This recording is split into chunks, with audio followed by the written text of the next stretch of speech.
الحمد لله رب العالمين والصلاة والسلام على أشرف الأنبياء والمرسلين نبينا محمد وعلى آله وصحبه أجمعين وعلى من تبعهم بإحسان إلى يوم الدين، أما بعد، فأعوذ بالله السميع العليم من الشيطان الرجيم من همزه ونفخه ونفثه. بسم الله الرحمن الرحيم. يا أيها الذين آمنوا اتقوا الله حق تقاته ولا تموتن إلا وأنتم مسلمون. يا أيها الناس اتقوا ربكم الذي خلقكم من نفس واحدة وخلق منها زوجها وبث منهما رجالا كثيرا ونساء واتقوا الله الذي تساءلون به والأرحام إن الله كان عليكم رقيبا. يا أيها الذين آمنوا اتقوا الله وقولوا قولا سديدا يصلح لكم أعمالكم ويغفر لكم ذنوبكم ومن يطع الله ورسوله فقد فاز فوزا عظيما. فإن أحسن الكلام كلام الله وأحسن الهدى هدى محمد صلى الله عليه وسلم وشر الأمور محدثاتها وكل محدثة بدعة وكل بدعة ضلالة وكل ضلالة في النار. أعوذ بالله من الشيطان الرجيم. بسم الله الرحمن الرحيم. يا أيها الذين آمنوا خذوا حذركم فانفروا ثبات أو انفروا جميعا. الله أكبر اللہ اکبر، لا الہ الا اللہ، اللہ اکبر اللہ اکبر وللہ الحمد. حضرات، سب سے پہلے اللہ رب العزت کا شکر و احسان ہے کہ محض جس کی توفیق اور فضل سے 2 سال کی رکاوٹیں اور 2 سال کی پابندیوں کے بعد ایک اور مرتبہ مکمل آزادانہ طور پر ماہ مبارک کی برکتیں اور رحمتیں حاصل کرنے اور کھلے میدان میں عید کی خوشیاں اور مسرتیں لوٹنے کا موقع نصیب ہوا. اللہ رب العالمین سے دعا ہے کہ اس ماہ مبارک میں جو بھی ہم سے عبادتیں ہوتی رہیں، اللہ تبارک و تعالی ہماری ہر چھوٹی بڑی عبادت کو قبول فرمائے. اب سوال یہ ہے کہ کیا صرف عبادت کر لینا یہ عبادت کی قبولیت کی شرط ہے یا دلیل ہے؟ کیا عبادت کو انجام دے دینا، نماز پڑھ لینا، روزہ رکھ لینا، یہ روزہ قبول ہونے اور نماز کے قبول ہونے کی دلیل ہے؟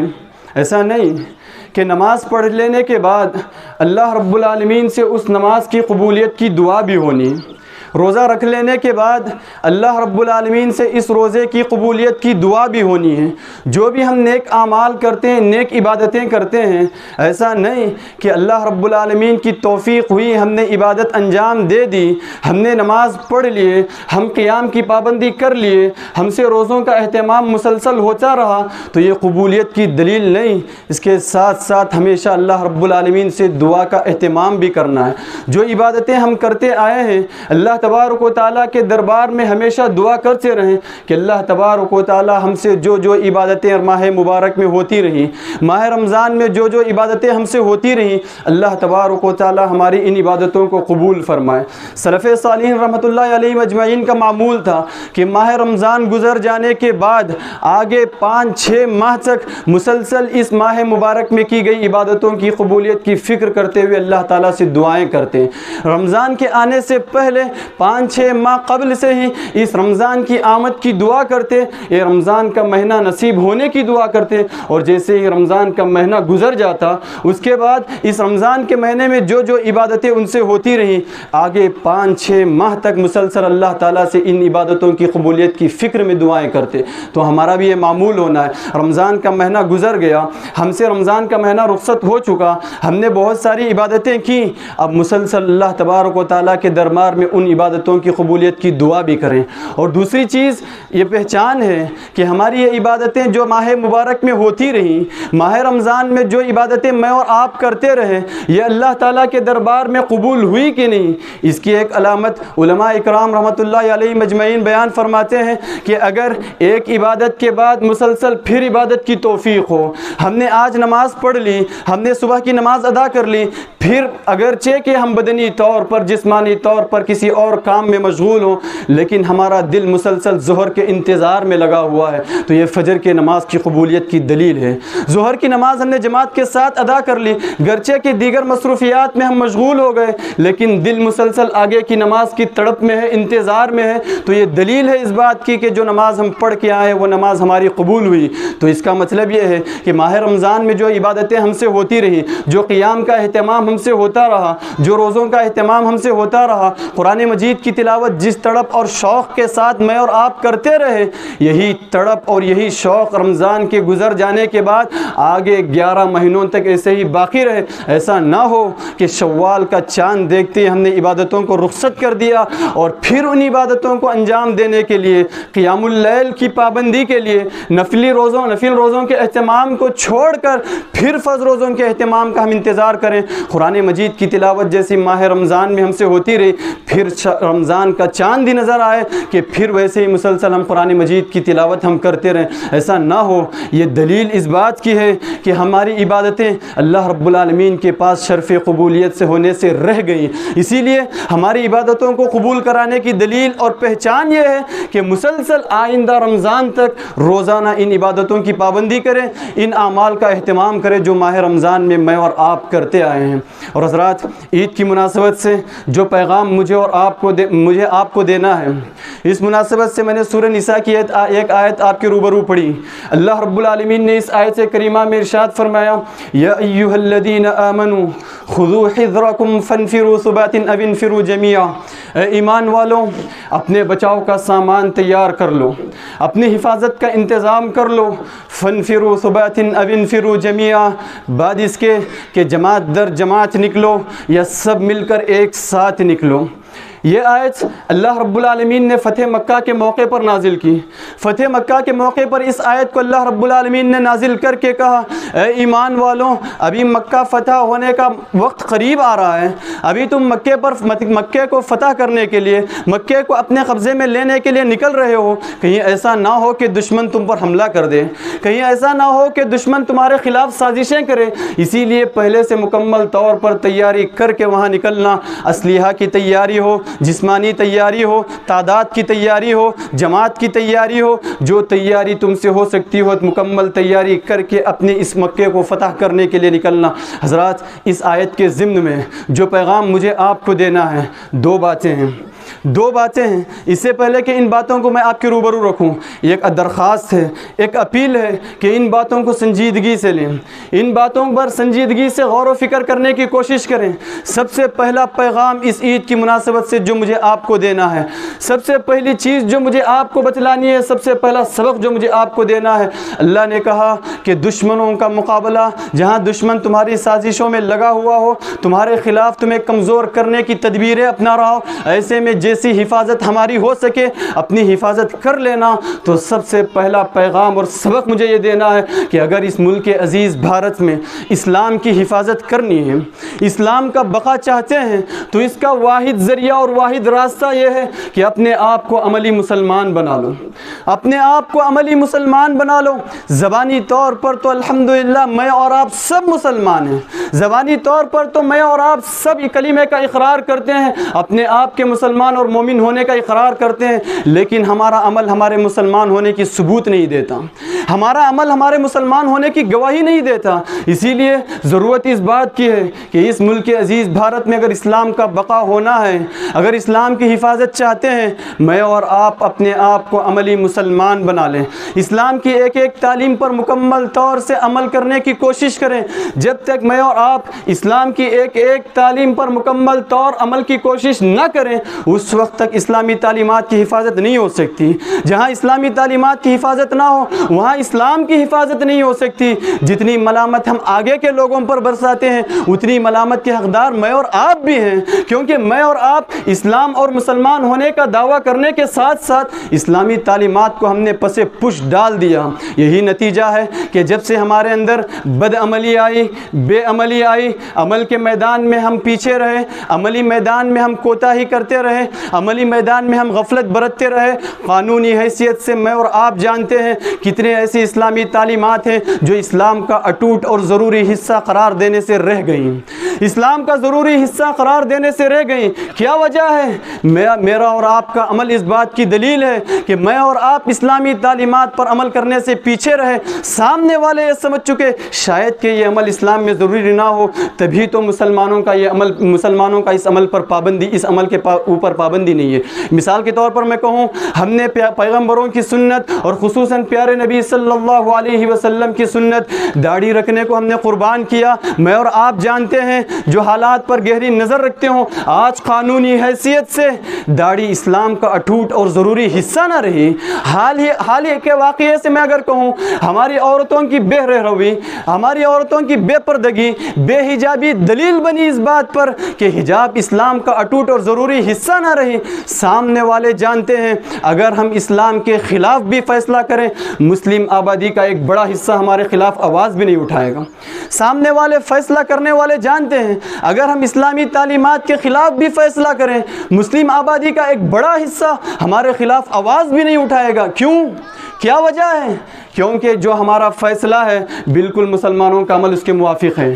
ہمارا جس انداز سے فیصلہ ہے مسلمانوں کا عمل اسی کے موافق ہے. گرچہ کہ ہم اسلام کے خلاف فیصلہ کریں, مسلمان بھی اسی طرح کا عمل کرتے ہیں. اگر ہم اسلام کے پابند ہوتے, اسلامی تعلیمات پر مکمل طور عمل کرنے والے ہوتے, سامنے والے فیصلہ کرنے سے پہلے 1000 بار سوچ لیتے کہ مسلمان کا بچہ اس عمل کا پابند ہے, مسلمان کی گلی اس عمل کی پابند ہے, مسلمان اس عمل کی پابندی کے بغیر جی نہیں سکتے, رہ نہیں سکتے, تو کسی کی ہمت نہ ہوتی اسلامی تعلیمات کے خلاف فیصلہ کرنے کی. اس کا ذریعہ بنتے ہیں میں اور آپ, میرا اور آپ کا عمل اس بات کا ذریعہ بنتا ہے کہ جو بھی فیصلہ اٹھے, جو بھی مسئلہ اٹھے, اسلامی تعلیمات کے خلاف ہی فیصلہ ہو. اگر ہم مسجدوں کی حفاظت چاہتے ہیں, اگر ہم مساجد کی حفاظت چاہتے ہیں, تو ضروری ہے کہ میں اور آپ مساجد سے اپنا رشتہ مضبوط کر لیں. جس طرح مضبوطی کے ساتھ ماہ رمضان میں ہم مسجدوں سے جڑے رہے, مسجدوں سے ہمارا تعلق رہا, اسی طرح کا تعلق پوری زندگی برقرار رہے,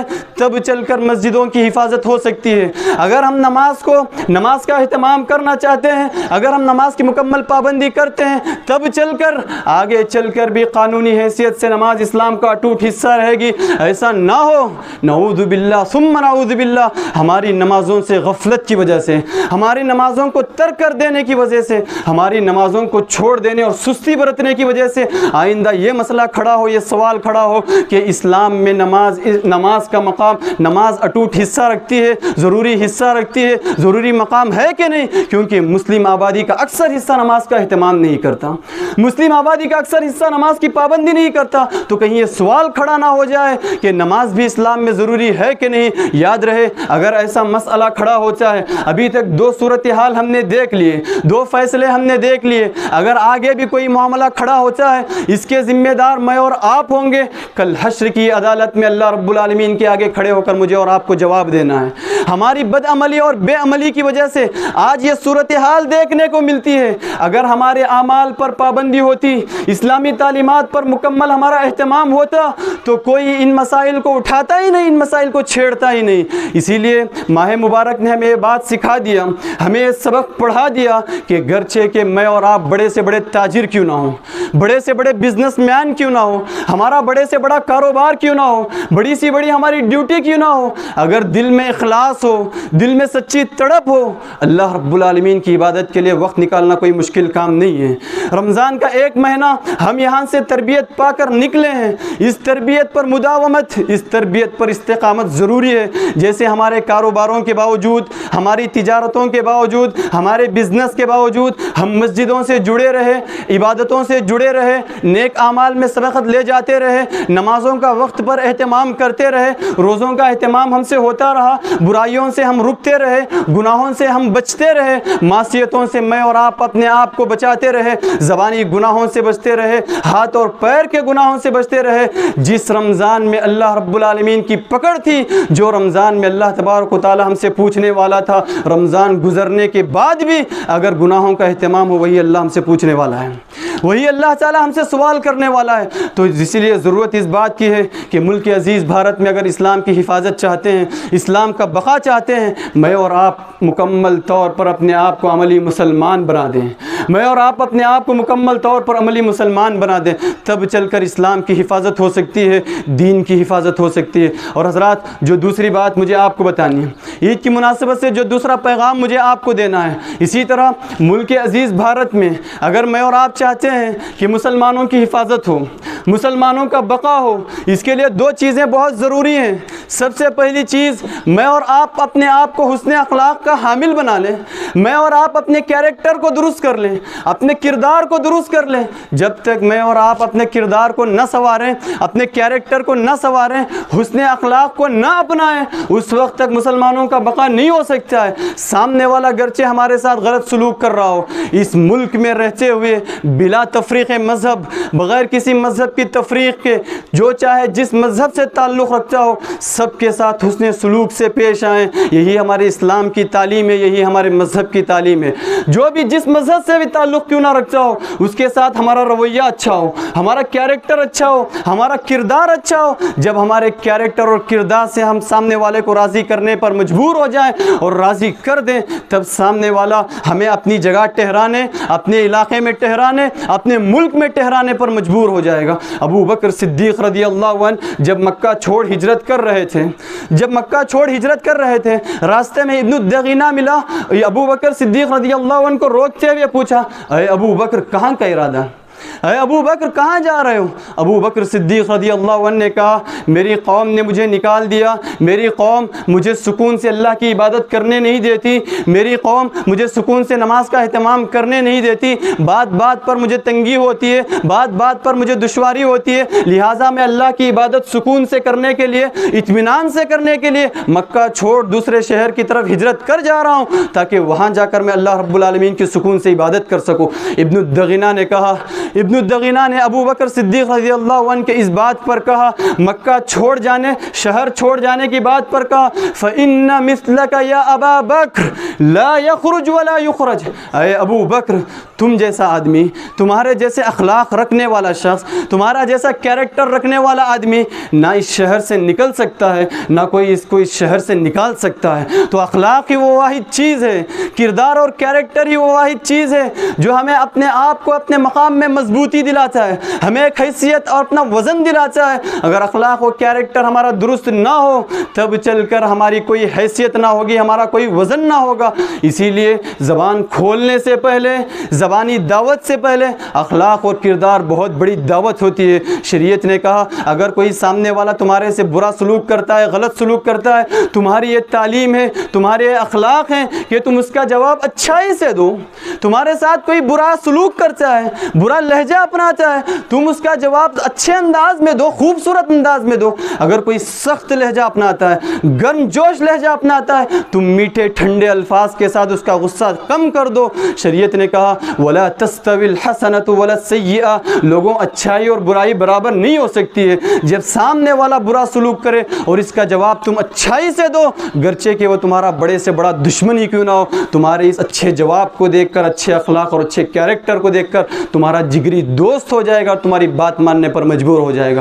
حضرات, یہ دوسری چیز رہی کہ اگر ملک عزیز بھارت میں مسلمانوں کی حفاظت چاہتے ہیں, ہم اپنا وزن چاہتے ہیں, تو ضروری چیز ہے کہ ہم حسن اخلاق کے پابند ہو جائیں, اچھے کیریکٹر کے پابند ہو جائیں, اچھے اخلاق کے پابند ہو جائیں. یہی چیز ہمیں اپنا مقام دلائے گی, اپنی حیثیت دلائے گی. اور دوسری ضروری چیز یہ ہے کہ تعلیمی میدان میں ہم اپنے آپ کو آگے کریں, اپنے بچوں کو تعلیمی میدان میں آگے کریں.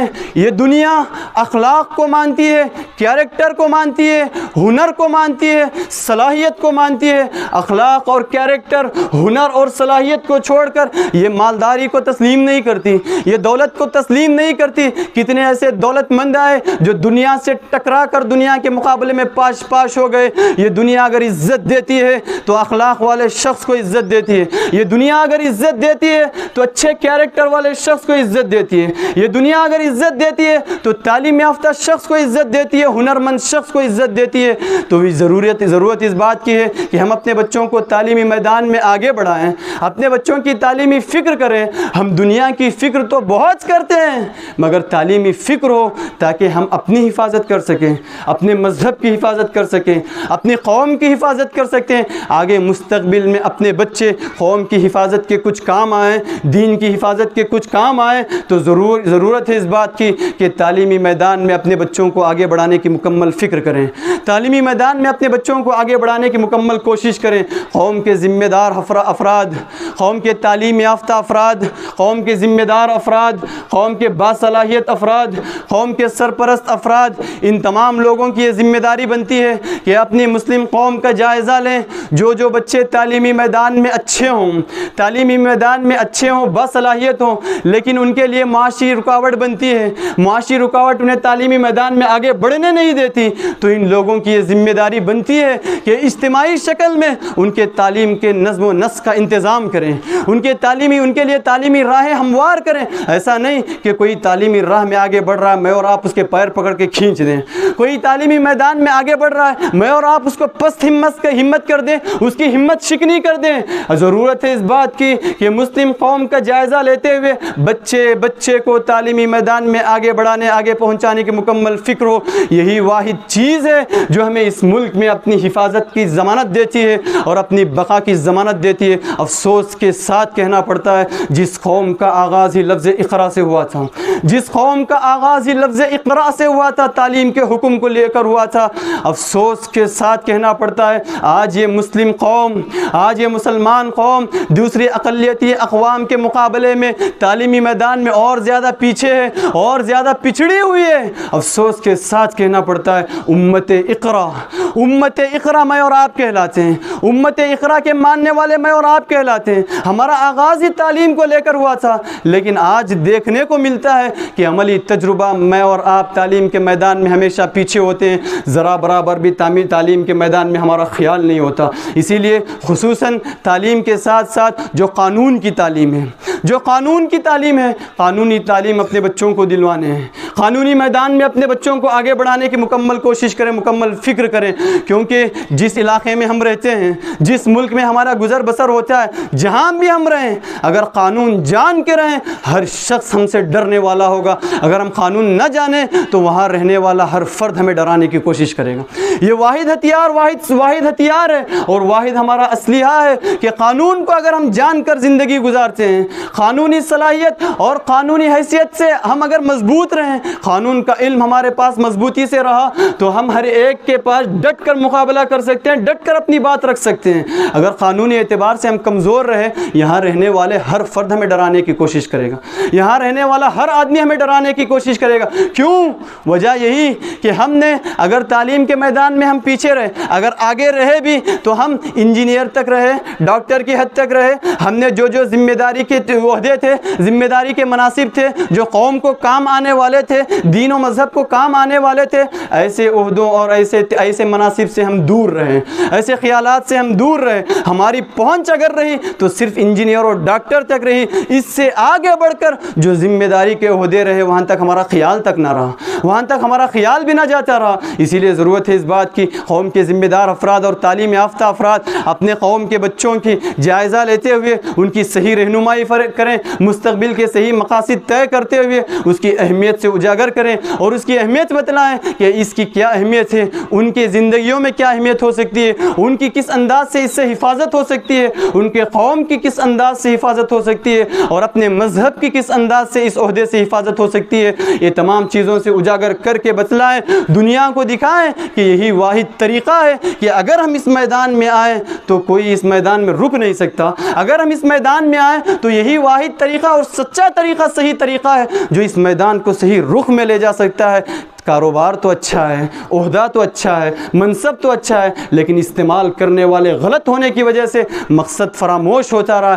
خصوصاً قوم سے ہٹ کر، مذہب سے ہٹ کر، مسلمان قوم سے ہٹ کر پوری انسانیت کو بتلائیں، پوری انسانیت کو بتلائیں کہ اسلام کا بتایا ہوا طریقہ سچا ہے، اسلام کا بتایا ہوا نظام صحیح ہے، اسی نظام پر چل کر، اسی نظام پر عمل کر کے ہماری زندگیوں میں سکون و اطمینان آ سکتا ہے۔ حضرات، یہ دو باتیں تھیں جو مجھے آپ کے سامنے اس عید کے خطبے کی مناسبت سے رکھنا تھا۔ سب سے پہلی چیز، اسلام کی حفاظت اگر ہم اس ملک میں چاہتے ہیں تو ضروری ہے کہ میں اور آپ عملی مسلمان بن جائیں، اپنے عمل سے ثبوت دیں، گواہی دیں اس بات کی کہ ہم اسلامی تعلیمات کو چھوڑ کر رہ نہیں سکتے، جی نہیں سکتے۔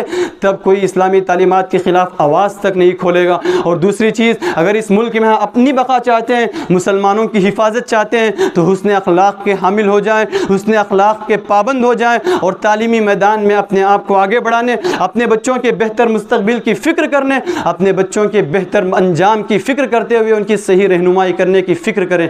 اور حضرات، اسی کے ساتھ ساتھ آج عید کے دن کی مناسبت سے چند ایک باتیں مجھے آپ کے آگے کہنی ہیں۔ عید کا دن ہے، اللہ رب العالمین کی توفیق اور عنایت سے بڑے سکون و اطمینان کے ساتھ ماہ مبارک کا مہینہ میں اور آپ گزارتے ہوئے آئے ہیں۔ بہت سی عبادتیں ہم سے ہوتی رہیں، اب یہاں سے ہم اٹھ کر جائیں گے تو سب سے پہلی چیز آپس میں ایک دوسرے سے ملاقات کرتے ہوئے تقبل اللہ منا ومنکم دعا دیتے ہوئے جائیں کہ ہم جو عبادتیں ہم کرتے رہیں، ان عبادتوں کی قبولیت کی دعا دیتے رہیں۔ تقبل اللہ منا ومنکم، کہ اللہ تبارک و تعالی ہماری عبادتوں کو بھی قبول کرے، اللہ تعالیٰ آپ کی عبادتوں کو بھی قبول کرے۔ تو آپس میں ملتے ہوئے یہ دعا دیتے ہوئے جائیں، تقبل اللہ منا ومنکم۔ اور حضرات، دوسری چیز جو عید کے دن کی مناسبت سے مجھے آپ کو کہنی، اگر ہمارے گھر کے دو راستے ہیں، ہمارے گھر کے دو راستے ہیں، پیارے نبی صلی اللہ علیہ وسلم کا یہ عمل رہا ہے کہ اللہ کے نبی صلی اللہ علیہ وسلم عیدگاہ کو آتے ہوئے ایک راستے سے آتے اور واپس جاتے ہوئے راستہ بدل کے جاتے۔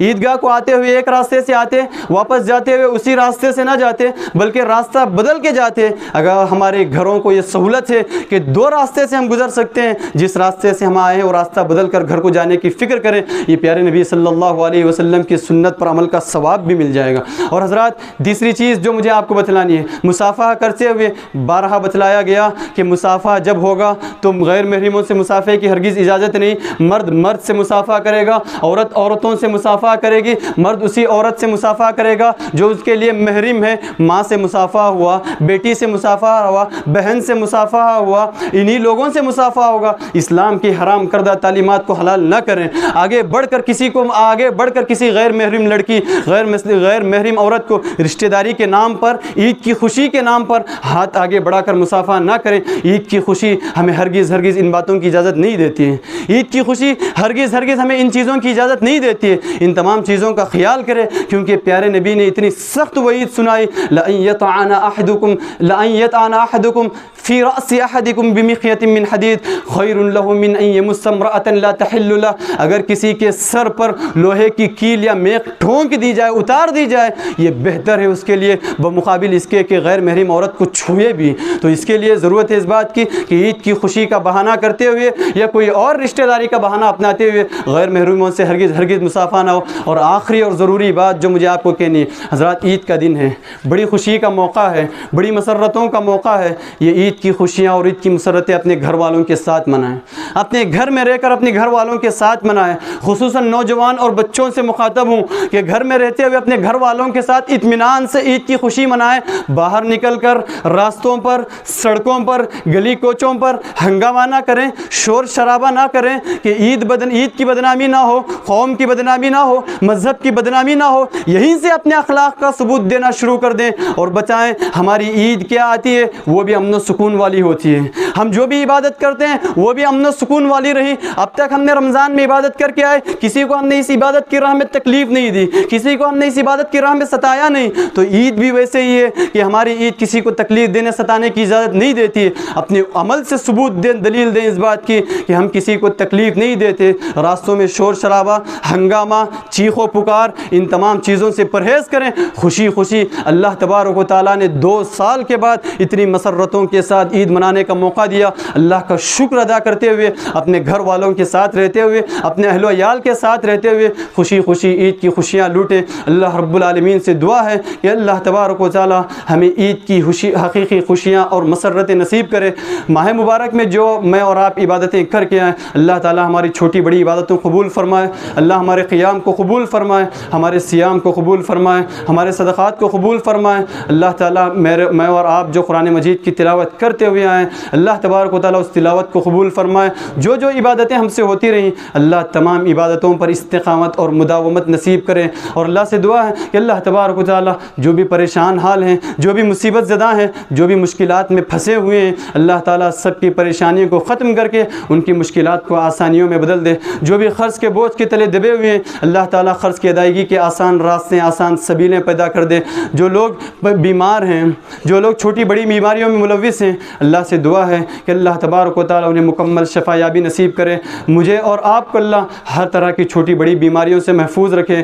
جو بھی مسلمان پریشان حال ہیں، اللہ تعالیٰ سب کی پریشانیوں کو دور کرے۔ جو بھی مصیبت زدہ ہیں، اللہ تعالیٰ سب کی مصیبتوں کو دور کرے۔ اللہ تعالیٰ ہر طرح کی مشکلات سے نکال کر ہر طرح کی آسانیاں نصیب کرے۔ جو عبادتیں ہم کرتے آئے ہیں، اللہ تعالیٰ اخلاص کے ساتھ اللہ کے دربار میں اس کی قبولیت کی دعا کرنے اور ان پر عمل کی مداومت کی فکر کرتے ہوئے مسلسل ان کی پابندی کرنے کے اللہ مجھے اور آپ کو توفیق دے وے۔ جہاں بھی لوگ پریشان حال ہیں، اللہ پوری امت مسلمہ کے حق میں ہم دعا کرتے ہیں، جہاں بھی امت مسلمہ اور مسلمان پریشان حال ہیں، اللہ جو بھی دشمنوں کے سازشوں کے گھیرے میں ہیں، جو بھی دشمنوں کے سازشوں کے حملے میں ہیں، اللہ تعالیٰ سب کی سازشوں کو ناکام کرے، اسلام اور مسلمانوں کی ہمیشہ حفاظت کرے، ہمیں عملی مسلمان بنا دے، اچھے اخلاق کا حامل بنا دے، اچھے کیریکٹر کا حامل بنا دے، اللہ تعالیٰ ہمیں اچھے کردار کا حامل بنا دے، اللہ تعالیٰ ہمیں زبانی دعوت کے ساتھ ساتھ کردار کی دعوت اور حسن اخلاق کی دعوت پیش کرنے کی توفیق دے وے۔ جب تک اس دنیا میں رکھے، اللہ مجھے اور آپ کو اسلام پر باقی رکھے، اور جب خاتمہ ہو تو کلمہ توحید لا الہ الا اللہ پر باقی ہو۔ اللہم آمین، وآخر دعوانا الحمد للہ رب العالمین۔